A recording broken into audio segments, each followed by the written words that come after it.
Hello, everybody. A very good afternoon, evening, depending on what part of the world you are in. I'm Arva here, and just a quick few things I would like to discuss before we begin with our webinar for today. So, as you all know, our topic for today is cloud security for Amazon AWS, and our speaker, Mr. Ashwin, will be taking us throughout this webinar and discussing on this topic.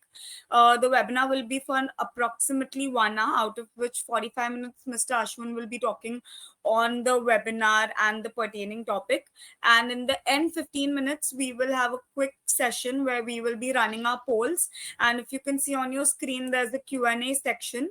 So if there's any questions you have pertaining to today's webinar, you can post it in the Q&A box, and in those end 15 minutes our speaker will be addressing your questions, and we'll try our best to answer all your queries and doubts if you have anything on today's webinar.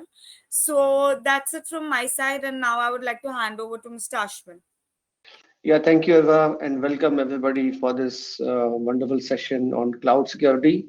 This is one of the first session out of the three sessions that we have planned. First is doing the Amazon AWS. Next month, we will have the same topic with Azure Cloud. And in December, we are having the similar topic with the Google Cloud. So the three major platforms we plan to cover from a cyber security front. And before I dive and start the presentation, I would like to thank everybody for taking their time for this important aspect of AWS cloud security. And we also will be discussing some of the controls that AWS has from a security controls aspect.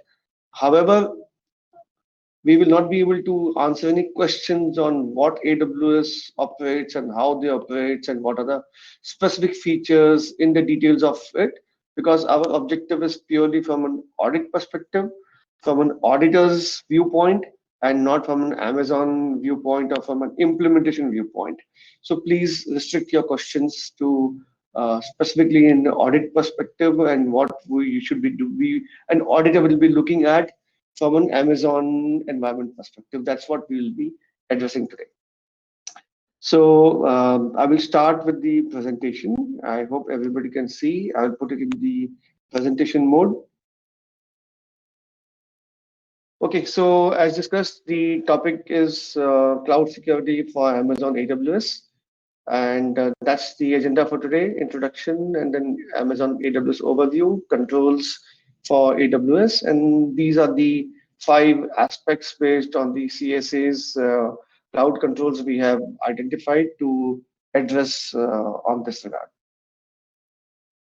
About us, many of you know we are a Denver, Colorado-based CPA firm with offices in Mumbai and Denver.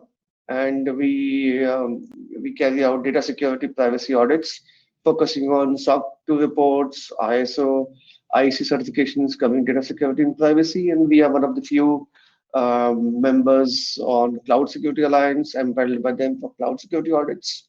We have done several CSA star level 1 and 2 audits for the cloud environment. For the last 7 years, we have been specifically focusing on cloud security audits, be it various cloud platforms, IaaS, PaaS, SaaS, across Azure, AWS, and GCP, and even other cloud environments. And we have an expertise in this area, per se, and that's our primary focus also. Many of you know me. I'm in this auditing business for almost 20 years.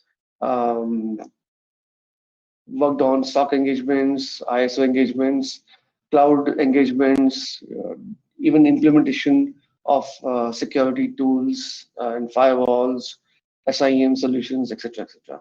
So my LinkedIn profile is here. You can get some more details on that. Some of the media and publications links have been given here, as well as on my LinkedIn profile. Check it out. So before we start on the controls, we would like to make sure that everybody understands the shared responsibility model of AWS. Many of us feel that if you're hosting an application on AWS, it is secured. And that may not be the case, because we will see it in the shared responsibility model. So AWS is a subsidiary of Amazon, provides computing platforms with processing capacity, storage, software tools, etc. for everybody, individuals, companies, governments, etc. It is a pay by go model, which is the OPEX model rather than a CAPEX model, and that's the advantage of going to cloud. Right? We will skip that discussion for now. Our discussion will be focused on the security aspects. So the shared responsibility model talks about the AWS responsibility is for protecting the infrastructure, the running of the services, hardware, software, networking, etc. The customer responsibility or the cloud service responsibility also. I would say customer here is also the cloud service provider because they may be hosting applications or platforms on top of IaaS, etc. So that's the responsibility even for CSPs. So determining what services are required, right? Doing the configuration management for the EC instances or S3 instances or whatever services that you take, and of course managing the data and the application as part of the responsibility. So inherited controls as part of the AWS controls is physical environmental controls. Shared controls are patch management, config management, awareness and training, and customer specific or CSP specific requirements are service communications, zone securities, right? And specifically those application areas, right, which needs to be secured on top of the Amazon Cloud IaaS service. Now, when you talk about security, what are the controls we look at for our AWS environment? Again, we discussed that we have categorized into the CSA, CCM controls areas, such as identity and access management, detection, network and application protection, data protection, incident response, and compliance. These are the major areas that we have organized into. So coming first on identity and access management, we are looking at IAM and IAM as a SSO enabled, Cognitio as a service which Amazon provides. Amazon provides directory services, Amazon resources, access manager, and AWS organization. These are some of the tools that Amazon provides to cover the identity and access management aspect of the controls. Next is detection. In detection, we look at AWS Security Hub, Guard Duty, Amazon Inspector, AWS Configuration Manager, CloudWatch, CloudTail, IoT Device Defender. In the network and application protection, we look at the network firewalls, AWS Shield, the Route 53, the DNS configurations, the WAF, and the Firewall Manager. In data protection, we look at Amazon Macy, look at the key management services, KMS, and the HSM. We look at certificate management. And for incident response, we look at the Amazon Detective as a service. We look at Amazon Elastic Disaster Recovery Services. And for compliance, we look at AWS Artifact, we look at AWS Audit Manager. So these are some of the AWS services that we will look at today, right? And how they can help in managing security in our organizations, as well as to stay compliant for our compliance management or compliance tools such as SOC 2, ISO, and etc. etc. Of course, even the CSA star. Sorry. So one of the biggest tool that AWS provides is your identity access management blocking, right? And it gives a comprehensive details of who can access, right? What they can access, and what are the specific fine-grained permissions that you can provide to your users in terms of access management. You have an identity center which scales as required. You can define your workforce identities. You can have multi-account permissions. You can have application assignments all in one place to manage the IAM identity center and manage identities for your users. The Amazon Cognito also offers the single sign-on facility where you can sign in with a single sign-in and have controlled access for your users for the specific Amazon resources per se. The directory services help in creating managed directories deployed in your applications. It is activated in the Amazon ecosystem entire. It has a comprehensive access management, and it corrects has a fine-grained management to your Active Directory within the AWS system. Then you have an access management, which specifies the resources to what details are shared, provide associate permissions, grant access to principals, specify who has access to what, and then with that you can review and create the resources who can gain access to what as required from a RACI perspective in the AWS environment. It also gives a tool called organizations working, where you can add all your organizations, your different organizations within one umbrella. You have group accounts, have apply policies, and enable specific services to specific organizations and the users within those organizations. So when we look at auditing identity and access management within AWS, what do we look at, right?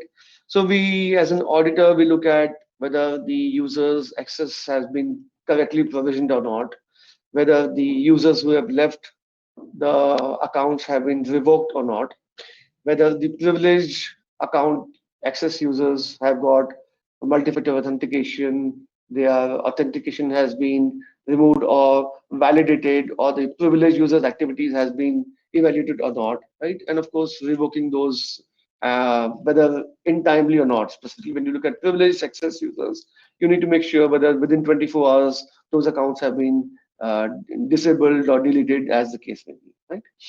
Then the groups, of course, group permissions are correctly provided or not.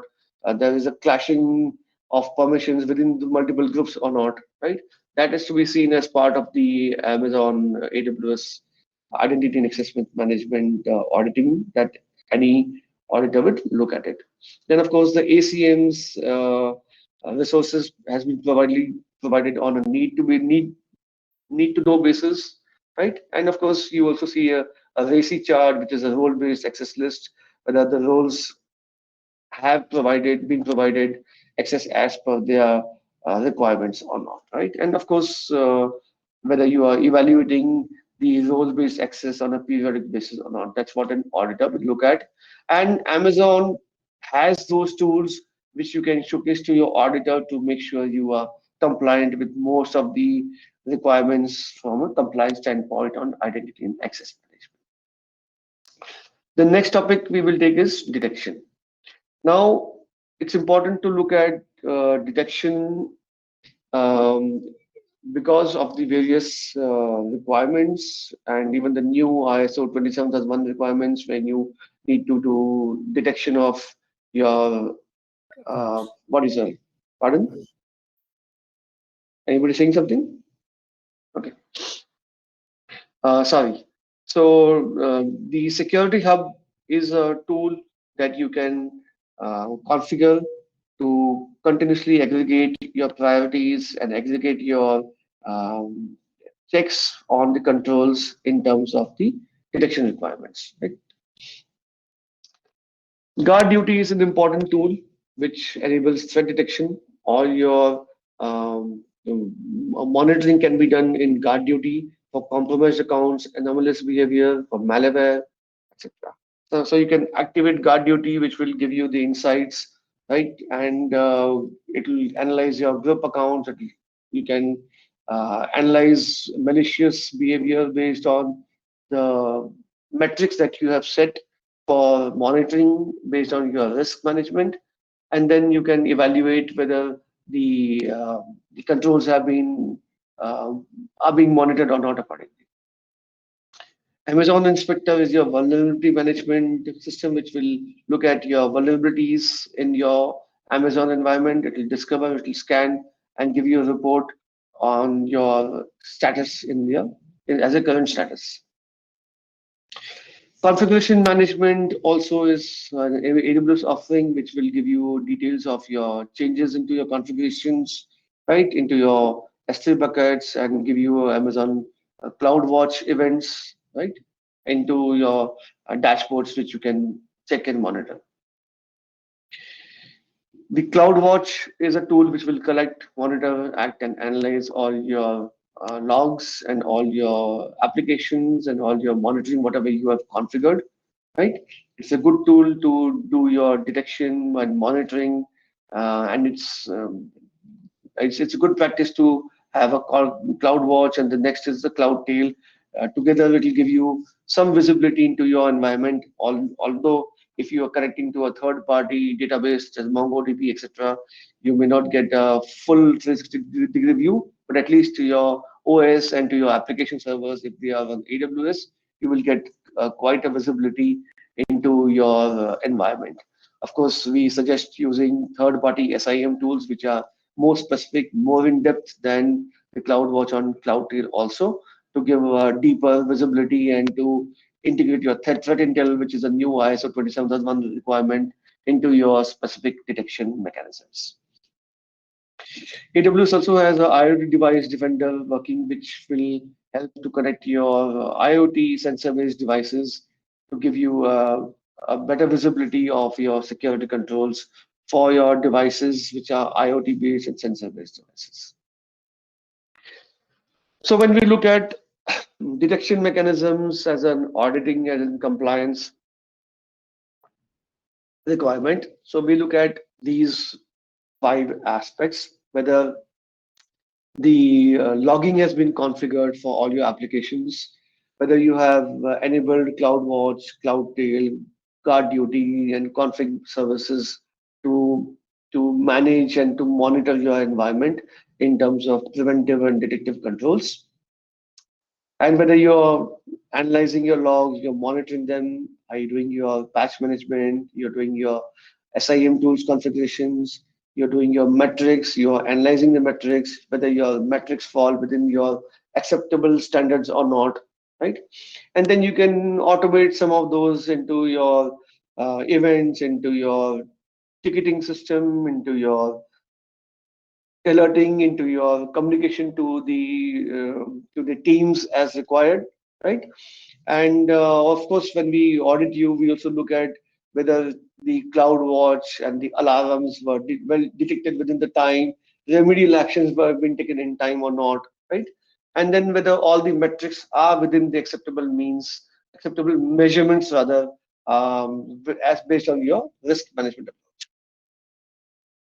So next is the network and application protection, right? We have several tools within the AWS environment to look at network firewall working, which is the gateway monitoring.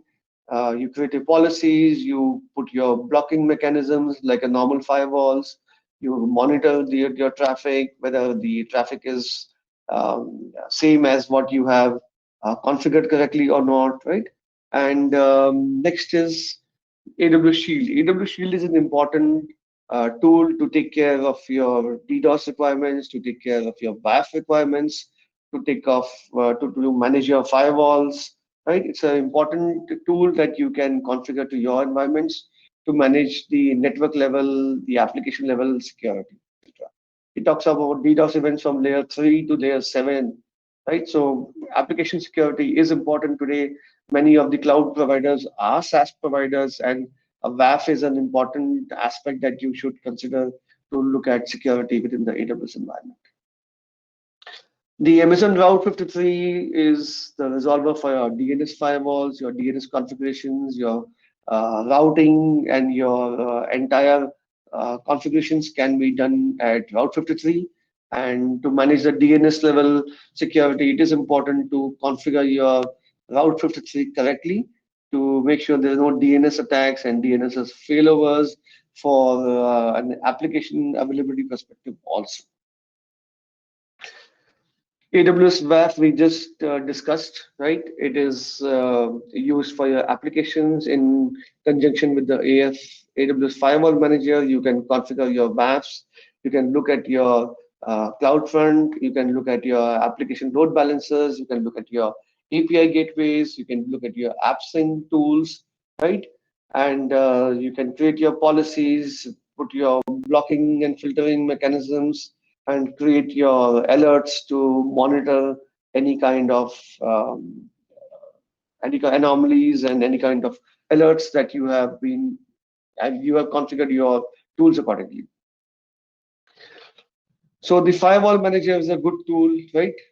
Used to do a monitoring of your network and application security requirements, and it is definitely a good practice to use this in part of your AWS configurations and security monitoring tools.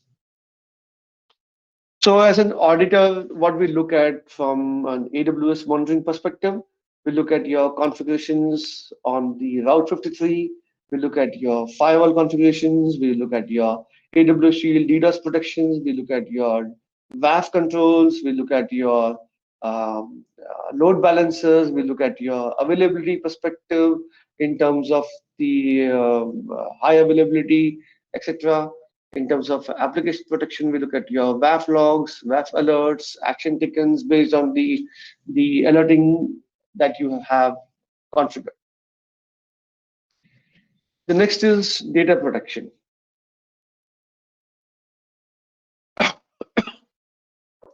So Amazon Messi is a good tool that you can activate as part of your console. You can continuously evaluate your S3 environment with the S3 buckets, and so the security posture of that. You can discover sensitive data, whatever data you have stored within your S3 buckets, and there's any PII information, and based on the discovery of those data, you can take corrective actions to encrypt the data or tokenize the data as the case may be. Amazon Key Management Services, we have both. It's a managed key service, key management service that you can use. You can create your key management. You can have the keys generated, stored securely, and the Amazon provides a FIPS 140 compliant key management services, and it is also uh, good to use that in conjunction with your CloudTrail and CloudWatch services.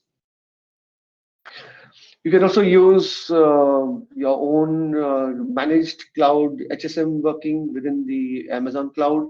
You can have a hardware module which you can take a subscription from Amazon and manage it via the CLI or the and manage your applications through the HSM. And it is a better practice to have a hardware security module that gives a higher level of security than the other key management services. The Amazon Certificate Manager helps you to create your public-private certificates and acts as a private CA to manage your internal and external key management and certificate management requirements, which is in conjunction with the KMS services. We discussed this already. Private Certificate Authority, it has works like an internal CA. You can manage your private certificates within the Amazon environment itself. Secrets Manager working is also another tool which integrates with your key management services, your applications, and your Lambda functions. Right? You can use a Secrets Manager to manage your tokens, your API keys, etc. So when we look at data protection within the Amazon AWS environment, we look at how have you configured the Amazon Macy, how have you configured the key management services, key management service, how have you doing key rotations, how are you managing the cloud HSM hardware security module, how are you doing certificate management, how are you doing secrets manager, whether you're using it in conjunction with your uh, key management services, etc. How are you doing encryption? Is encryption enabled? Are your S3 buckets and other data sources enabled via encryption? How do you manage data security in transit, at rest, and in motion? Monitoring of Macy, monitoring of your KMS services, monitoring of your HSM services, monitoring of your key managements, extra, and through CloudWatch and CloudTrail is what we will look at from an auditing perspective. Next important aspect is the incident response. Now, incident response is being given a very um, important these days because of course it takes more than 3 to 6 months to detect an incident, and many of the audits that we see, companies fail or they haven't configured the incident management correctly. So incident management starts with the clear definition of what an incident is, right? So we see that many companies miss out on to define what an incident is, right? Let's say you have high availability load balancers into two availability zones that you have your application running on. Let's say Eastern zone in the US and say Mumbai zone in India, right? If there's a failover, there's an issue in one availability zone, you have configured to take in to a different availability zone. So what if both the zones fail, right?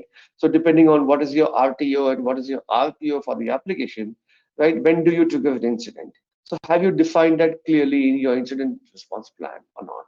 So that's an important first step before you embark the incident management journey, right? You need to define first what is an incident for you, right? If the RTO, RPO for an application coming back is say is less than 30 minutes or more than 30 minutes, right? Do you trigger an incident? And if that incident is triggered, what are specific steps you take and how do you define that and what is the communication you take place? What is your playbook for that, right? That needs to be clearly defined before you embark on the incident response journey. So it is comprised of five aspects. When this is education, education is also knowing what an incident happens, knowing what exactly an incident is for your environment, then preparing for an incident. So if that incident happens, then how do you prepare for it, right? How you simulate both expected and unexpected events, and how do you iterate them in terms of your incident management response plans, instead of testing, disaster recovery planning, and so on as a connection. So it's important that you define your incidents well in advance so that you can take advantage of most of the services that AWS provides in the incident response space. So Amazon Detective Working is a tool that you can use to configure and to analyze and to distill and organize your data, integrate, investigate your security findings, and discover the root causes within your environment working. Right. So it's a tool that you can use to improve your incident response within the AWS environment. It also has elastic disaster recovery working, right? So this elastic disaster recovery services is part of the Amazon offering, which you can set up, you can test, you can operate, you can use failovers, you can use failback, and test your application, your other services to make sure that you are well managed in case of disaster or in case of a incident actually happens. So, from an auditor's perspective, and incident management, as I said earlier, is one of the weak areas that many organizations are yet to come up to space. If you see in the reports, right, data breaches, incident breaches take 3 months or 4 months to even detect, and a malicious intruder or ransomware attack or somebody is already into your environment is really a big task because we don't have that visibility, we don't have the tools, we don't have that definition within our environments, and that's the reason we are seeing such high incidents, data breaches, ransomware attacks in today's environment, right? So from an auditor's perspective, right, we will look at incident response playbook, whether you have defined your incidents correctly, whether you used best practices such as NIST framework or any other framework that you may have used, whether you have configured your incident configurations, whether you have incident reports templates, whether you have sample incident communications, right, whether you have incident analysis report, you have action taken report, you have incident monitoring mechanisms such as CloudWatch, CloudTail, or the SIEMs, or any other tools that you use, whether you have your disaster recovery plan integrated with your incident response plans or not, and whether you have a root cause analysis in terms of the entire incident response plan mechanism based on the NIST framework, we would like to look at it. And again, I'm not trying to scare you, but I'm trying to again put you so yourself in alerting systems that many organizations do do fail in this aspect in terms of auditing and in terms of gearing up. This is one of the few areas that needs to be geared up in many organizations. Threat intelligence, the new requirement from an ISO perspective, is already linked to incident response. If you do not have threat intelligence, you will not be able to do an incident response correctly, which is also a linked area, of course, which is out of the purview for discussion today, but it's an important consideration when you do an incident response planning. So coming to one of the last sections is compliance. Compliance is an important aspect, right? So all of these security controls that we put in for compliances, whether we are doing a SOC 2 audit or whether we are doing an ISO 27001 audit, right? We need to comply with the data security and privacy requirements from our customers, vendors, stakeholders, auditors, and so on, right? So how do you make sure that you are in compliant? How does AWS help you to manage your compliances, right? It gives you an AWS artifact at no cost, which is a self-service portal, on-demand access to AWS compliance reports. AWS provides you its own SOC reports where it provides all the controls that they have implemented, and it's important for organizations using AWS to look at those SOC reports, look at those ISO controls, look at the PCI controls that they have implemented in the Amazon's environment. See how it applies to your environment, right? Many of our customers say that, oh, Amazon is SOC 2 compliant, so we automatically secure. No, the controls that they have implemented applies to their IaaS environments. It may be doing physical security controls. It may be doing data center controls. It may be doing their user access management, which has nothing to do with the controls that you have implemented for your application, which is hosted on Amazon AWS, right? So there's a shared responsibility model is still not clear for many SaaS companies who are eager to push their applications on AWS or other platforms, right? And many of the even auditors who are new to cloud environments do not understand the shared responsibility model very well, right? If you have seen this Amazon SOC reports, yeah, see them in detail. Many of the controls, right, have exceptions even in AWS. So there's no 100% cybersecurity even for companies like Amazon AWS, where they have deep pockets and they have no limitation to money power to implement the controls. So it's not just the money, it is not just the human resources, it is people, process, and technology that evolves at the 360-degree angle to implement your controls and to have a cyber maturity into your environment, right? So even companies like Amazon, Azure, and GCP do not have 100% cybersecurity. They may have exceptions in their software reports, which you need to analyze them, evaluate them, apply them, how it applies to your application and your controls. Don't just go blindly just because Amazon is SOC 2 compliant or Amazon is ISO. My data, my application is secure on Amazon AWS environment. It is a wrong notion. It is a wrong thought process, right? And if you go with that, you're headed for a disaster. So Amazon has agreements available with artifacts. They have an NDA. They have a business associate agreement. They have all the tools that they have the security white papers. They have implemented the controls. They are very clear as to what they are implementing and what you should be looking at. So how does the AWS Audit Manager work? It continuously audits its AWS usages. It reviews, creates a framework. It can build a selective framework for compliance. It can define the scope for assessment. It can activate an assessment.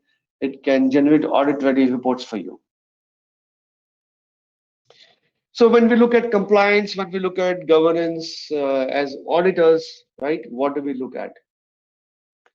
We look at your audit artifacts, we look at your risk management, we look not only assessments, we look at your risk monitoring, we look at your risk mitigation, we look at the SOC reports, we look at the ISO reports, we look at PCI DSS reports, C5 reports. And these are some of the reports already shared by AWS. This is what listed here, FedRAMP report. So if you go on AWS account on your audit manager, we just discussed, you can find all AWS reports which AWS is compliant for all of these standards, right? But when we audit you, right, we look at, as we just discussed, risk management, your controls across the 5-6 areas we discussed today just now, and we look at whether you have implemented them correctly, whether you have followed a governance system, whether your exceptions have been reported, your failures in metrics measurements are being reported to governance, are you taking corrective actions or not? That is what we will be looking as an auditor into your environment, right? However, you will need to look at how the AWS controls impact you, and based on these SOC reports, ISO reports, and other control reports, you will need to factor those controls into your risk management. How does that impact you? Specifically, if there are exceptions of those controls are not mentioned by AWS, right? What would you do? How would you take care of those risks, right? Which will impact you because AWS is silent on that, right? So you will need to look at those reports. You will need to factor those reports.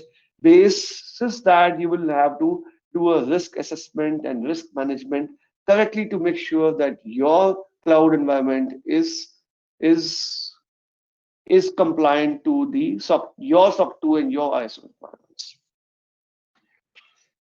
So Swami, do you want to are you there? You want to add any points which I may have missed if you're there on the call? Yes, Ashwin, you have covered almost everything. What is to be looked at from the auditor's perspective, and what are all the tools and features available in AWS which people can take leverage of that in order to improve their security posture in the organization. Yeah. Okay, so any more thoughts? If there are no more thoughts, then I think we will go to the next slide, which is disclaimer. And the disclaimer is important because whatever we said today is general in nature. It is may not apply to specifically to your organization. And if you are needing security feedback for your organization or assessment for your organization, right? Please reach out to us. Do not rely on this presentation in totality. This is just a high-level guideline, may or may not apply to your organization, but we can help you in case you have any specific need, you have any specific challenges, you need a specific assessment or auditing on to your environment. We can help you with cloud configuration assessment. We can help you with cloud VAPT for your application. We can help you with the CSA star level 1 cake assessment. We can help you with CSA star level 2. We can help you with ISO certifications, be 27001, 18, or the new standard 27001 2022 standard, or any other specific requirement that you may have based on your cloud requirement. So please take this only as a general guidance, not as a specific to your company. Now we can take on the questions. And I think before we do that, I think we can also look at the polls, Alva, right? Can you take Yes. on the polls? Yeah. Yes, so I have already started the polls, guys. If you can see on your screen, there will be a poll section where we just have like about 3 questions, and we would love if everybody can just participate and quickly give us some feedback and participate in our polls. And also simultaneously, you can now post your questions in the Q&A box, and once we have the questions ready, Mr. Ashwin will start answering those. So yes, we can get on to that. So kindly post your questions in the Q&A sections, and also please just participate in the polls.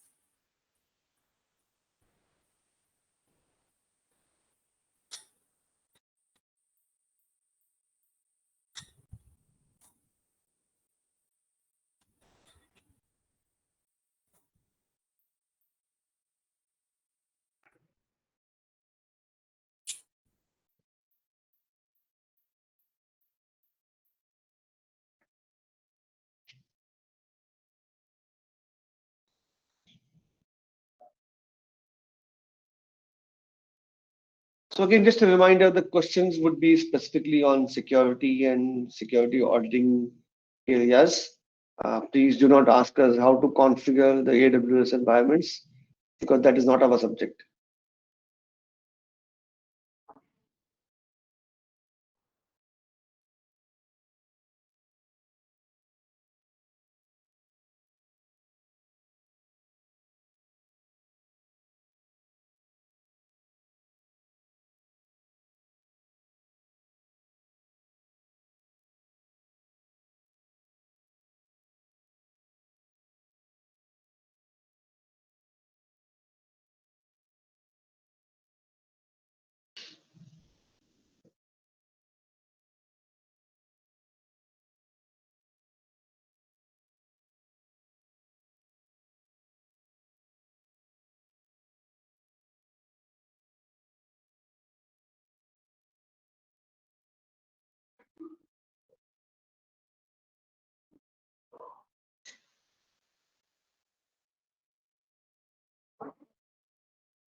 Guys, if you have questions, please, we're still waiting.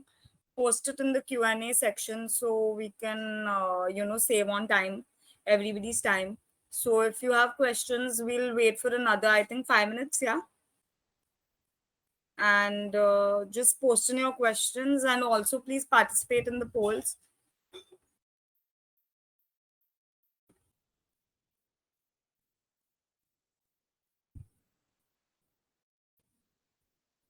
So I think we have 2 questions. Yeah, Swami, you want to take some of them? Can you see them?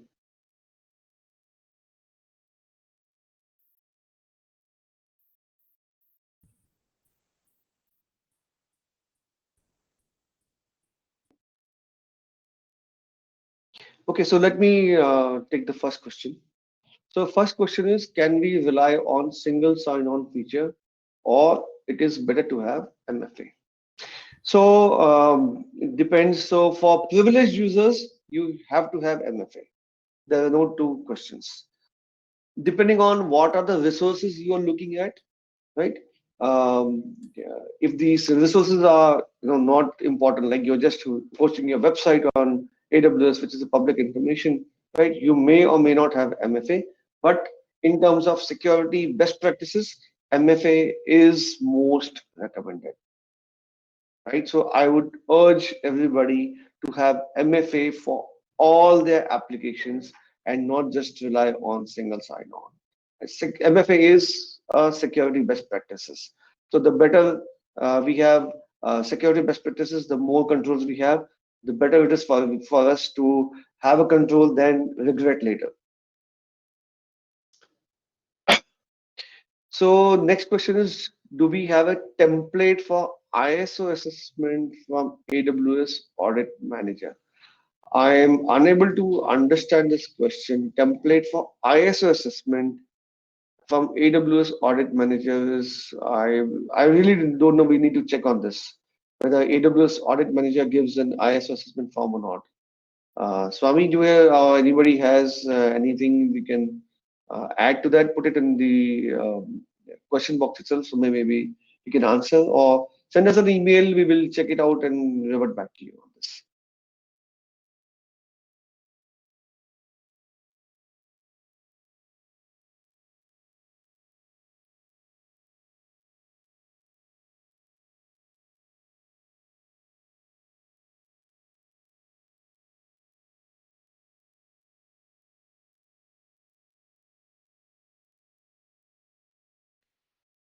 So I think there are no more questions, and there are only 2 questions which we've already answered. So if there are Yes. no more questions, I think we can wind it up for today and we can close this call. So I thank everybody to join this session. We have taken your valuable time, and stay in tune, because we'll have 2 more sessions, one on the Azure cloud, one on the Google cloud, in the next following 2 months, and we will be announcing it via email and via the posts that you have been seeing. And Yes, Alva, you please want to add stay anything? tuned. Yes, please stay tuned on our LinkedIn page. because all our information regarding our upcoming webinars, we always post it on our LinkedIn pages. So you can follow us on our LinkedIn pages to get regular updates on our webinars, so you do not miss them out live. And you can participate and be a part of it live. So you can post your questions and get it answered immediately. So we would keep posting on our LinkedIn pages. So stay tuned. And also, if you want to see, we have done a lot of webinars in the past. So you can also go on our YouTube channel and you can check out our webinars and gain insights on them. And once again, thank you all for joining and stay tuned with us. Thank you. Thank you. Thank you. Thank you.